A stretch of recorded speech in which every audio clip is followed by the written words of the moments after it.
nagasalig si House Prosecutor Representative Lawrence Defensor sa mga testigo nga ginapresentara sang prosecution angot sa Article 4 sang impeachment complaint nga nagaangot sa mga aligasyon sang grave threats bato kay Vice President Sara Duterte. Suno kay Defensora, nagapabilin sila nga kumpiyansa sa kredibilidad sa mga testigo nga nakapamatuod na sa tubang sang impeachment court.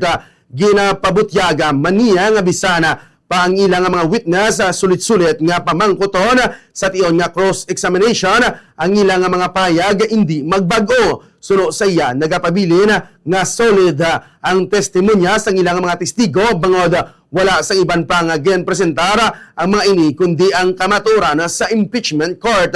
Yari bala, pamatian nato na nangin kabay na sang payag ni House Prosecutor Representative Lawrence Defensor.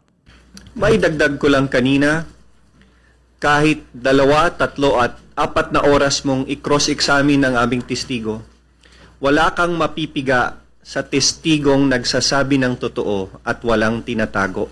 That is why the prosecution is confident that we have presented our case clearly to the impeachment court as well as to all Filipinos who are watching the impeachment proceedings.